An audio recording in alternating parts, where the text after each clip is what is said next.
Vamos embora, a gente tem dois temas muito importantes nesse vídeo aqui de hoje. Na verdade, temos um tema que a gente pode passar rapidinho aqui, que é só para te informar. David Braz, conforme eu tinha falado até ontem aqui, David Braz não vai pro esporte. Você fala, pô, Gabriel, você tinha falado ontem? Sim, para quem viu o vídeo, né? A gente teve ontem uma informação ali saindo cedo do pessoal do Eu Pratico Esporte, né?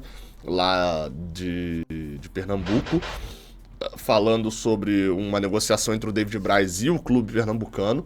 Depois a gente acabou tendo uma matéria do GE. Globo falando que o David Braz não sairia do Fluminense. E aí depois teve outra matéria do GE.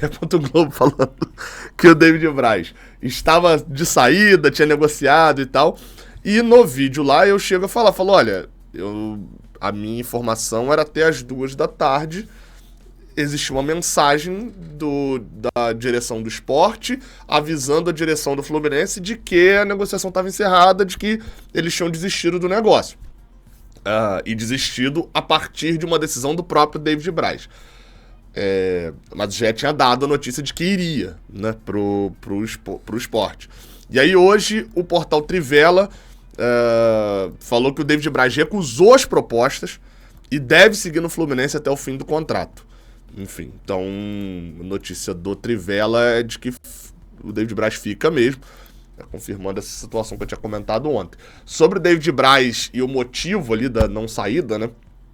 O que eu apurei é o seguinte, ele não quis ir para o esporte. Quais são os motivos disso? No GE. Globo, na terceira matéria sobre o caso, que agora eles deram a matéria de que não vai sair também, eles falaram que é por o David Braz tinha um desejo de jogar, e no esporte ele conseguiria isso e tal, mas enfim, no final das contas não chegou a um acerto. Assim, muita coisa pode ter feito o David Braz não ir, assim.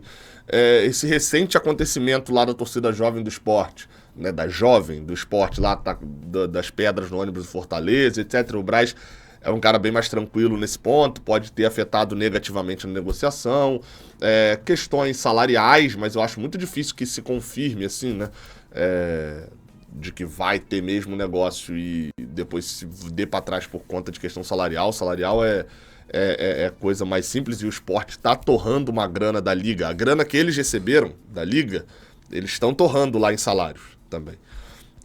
Então, assim, não sei exatamente por que ele não vai. Fato é que o David Braz tem contrato só até o meio do ano no Fluminense. Imagino que o Fluminense não planeja a renovação, porque se planejasse a renovação já teria feito. E acho que, né, considerando que até o dia 9, a janela, né, até o próximo sexta e sábado ali, ele ou sai agora, ou a gente vai receber amanhã uma notícia do David Braz saindo, ou então o David Braz não sai mais do Fluminense. Vamos para um outro assunto, que é o assunto principal. Não sai mais, eu falei isso, não sai mais até o meio do ano, né? E aí no meio do ano ele sai, enfim. Vamos falar, cara, porque saíram algumas mudanças no Campeonato Brasileiro para esse ano. E essas mudanças são importantes. Por que elas são... Algumas são muito importantes, outras são só importantes. Ok? Vamos lá. A primeira das mudanças do Brasileirão para este ano, essa daqui não é tão importante não, mas é legal. O artilheiro do Brasileirão vai ganhar um prêmio chamado Prêmio Roberto Dinamite. Esse prêmio vai ser ali dado ao artilheiro do Brasileirão. Achei legal esse fato. O Roberto Dinamite é o maior artilheiro da história do Campeonato Brasileiro e acho justo que se dê a ele o prêmio. O Fred é o segundo, né? Não conseguiu passar o Dinamite, que foi de fato um artilheiro bizarro dentro do Campeonato Brasileiro também. Então achei legal, uma homenagem póstuma. Acho que poderia ser uma homenagem dada em vida, né, para esses caras assim gigantescos. Enfim, mas é uma parada legal ali. As outras 3 decisões são muito importantes. A primeira delas fala sobre jogadores estrangeiros. Isso porque uma recente mudança já tinha feito com que tivesse a permissão para que num jogo de Campeonato Brasileiro se pudesse ter até 7 jogadores estrangeiros no mesmo time. No mesmo jogo, né? Porque o jogador pode estar no time, mas não ir para o jogo. E para este ano, houve uma mudança e um acréscimo para que se coloque até 9 jogadores estrangeiros no mesmo time. Ou seja, a partir de agora, você pode ter 9 jogadores estrangeiros dentro do Campeonato Brasileiro. Tem uma tabela muito legal feita lá na Wikipédia quando você abre o Campeonato Brasileiro em inglês. Quando você abre o Campeonato Brasileiro em inglês, aparece essa tabela aí, ó, que é de jogadores estrangeiros. O Atlético Paranaense, nesse momento, inclusive, tem 10. Né? Não sei se tem algum deles que está de saída, algum deles que está de chegada, enfim. O Atlético Paranaense tem 10 e o São Paulo eu sei que tem 9. O São Paulo tem mais um agora que foi incorporado ao time principal também. Enfim, chama a atenção porque muitos times têm muitos jogadores estrangeiros. O Botafogo, por exemplo, tinha 9, tal, provavelmente já sabendo dessa medida que ia ser adotada. No nosso caso específico, a gente tinha 5, o Johnny Gonzalez saiu, né, para o Atlético Goianiense, inclusive está aqui, ó, Johnny Gonzalez. E o Fluminense nesse momento só tem 4 jogadores estrangeiros, sendo que só 3 jogam, né? Porque só quem joga mesmo é o Cano, o Arias e o Terãs. O Lucumi é uma miragem aí que a gente finge que veio pro Fluminense mesmo. Até agora, pelo menos, não apareceu dentro de campo. E aí, assim, isso é um caso complicado, cara. Porque eu vi um texto do PVC falando que achava ruim a medida porque isso podia frear o desenvolvimento do futebol local, né? E essa sempre foi a lógica de ter o limite de estrangeiros. Justamente para que você desenvolva também o futebol local. Na China, por exemplo, quando começou o futebol ali a investirem muito dinheiro, eles fizeram essa reserva de tipo, olha, a seleção precisa continuar sendo a prioridade, a gente precisa continuar revelando jogador. Eu acho uma situação muito complicada, porque eu entendo esse lado de fato. Só que ter mais jogadores estrangeiros no Brasil não tem feito a gente deixar de revelar. Tem feito com que a gente possa vender os jogadores mais cedo. Isso é um problema também, eu concordo, mas não é um problema de revelar jogadores. O Fluminense, por exemplo, tem 4 aqui, continua revelando jogadores da base, continua colocando esses jogadores da base para jogar e vendendo. Muito mais cedo, no caso, por exemplo, de Matheus Martins, de Kaique, jogadores que foram muito cedo lá para a Europa, João Pedro também, de certa maneira até Marcos Paulo, né, apesar de ter batido e voltado. Não mudou, nesse caso, a quantidade de revelações. O que muda é quando é vendido, porque o Fluminense é muito mais interessante para o Fluminense vender um Matheus Martins da vida e trazer um John Arias, mal comparando aqui, até porque foram em anos diferentes.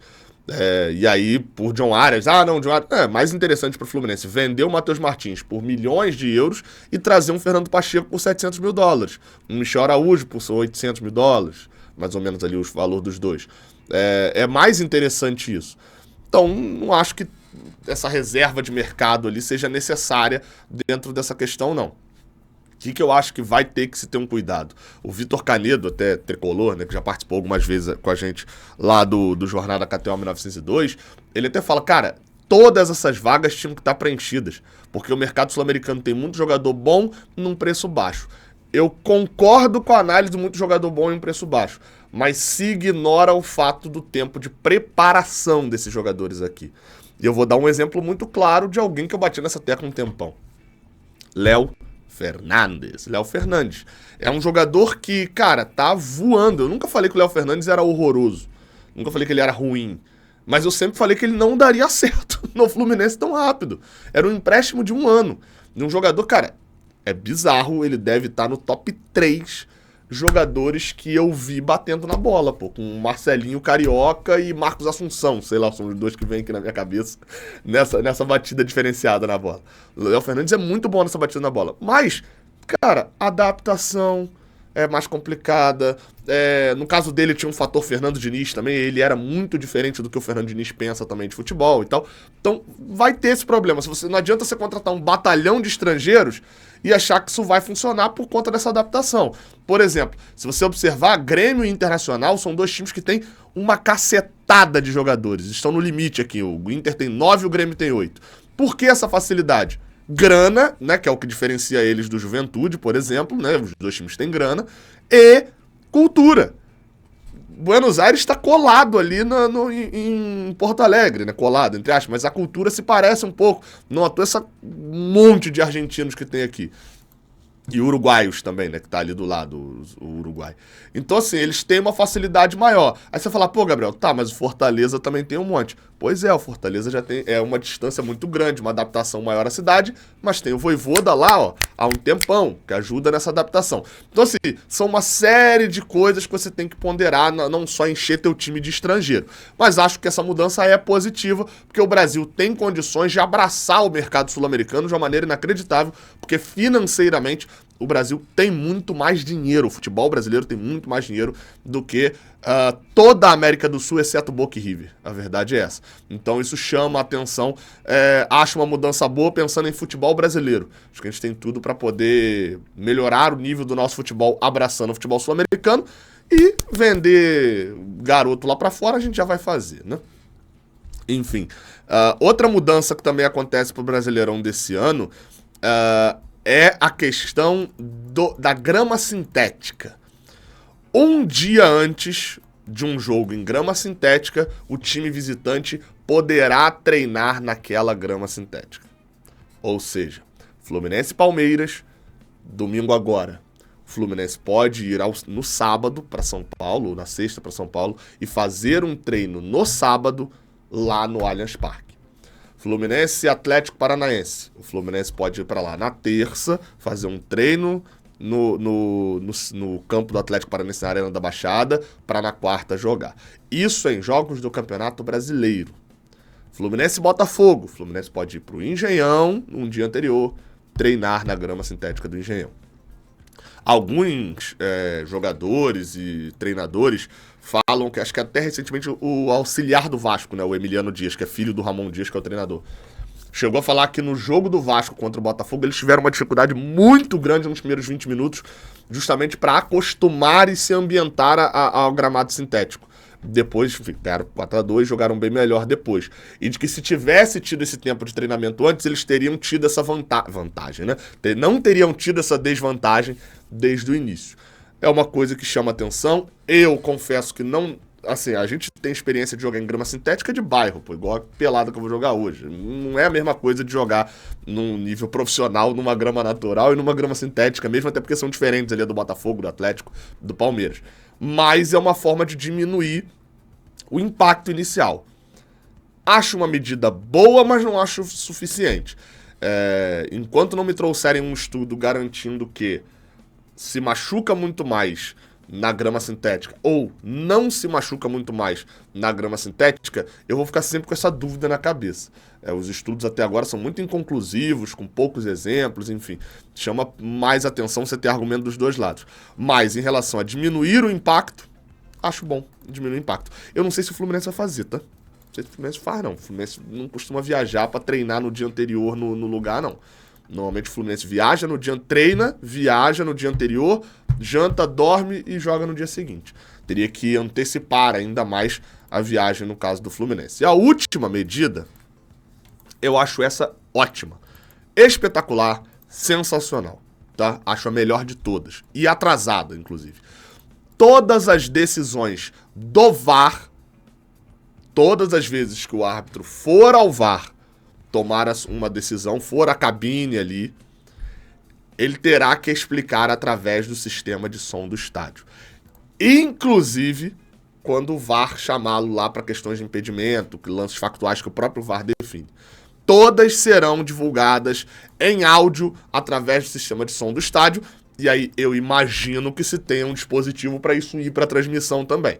Né? Que não seja a captação do áudio do som do Maracanã, mas também a fala ali do Daronco, na hora que ele estiver falando, decisão factual marcado, impedimento, isso vá para transmissão também, chegue claro, a gente não fique naquela bem assim, o que ele deu ali? Eu vou citar um exemplo muito claro que eu caí no erro.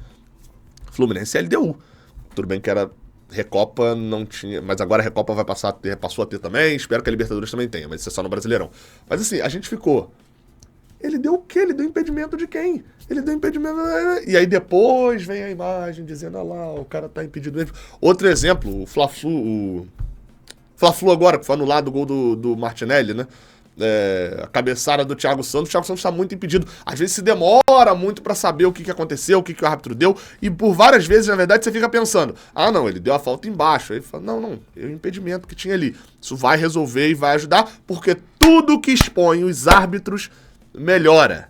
Porque os árbitros são um circuitozinho muito fechado ali. Não pode dar entrevista, não fala nada, escreve o que quiser na súmula e ninguém contesta e tal. Expulsa a expulsão do Medel e do Thiago Santos. Aí vai logo depois, aí vai lá e bota qualquer coisa na súmula e pronto. Tudo que expõe o árbitro é bom nesse caso também. Beleza? Essas são as principais mudanças pro Brasileirão. Gabriel, então sábado agora, Fla-Flu, o árbitro já vai falar no sistema de som? Não vai falar, porque isso é pro Brasileirão. Beleza? Deixa o like aqui embaixo, se inscreve, até a próxima. Valeu!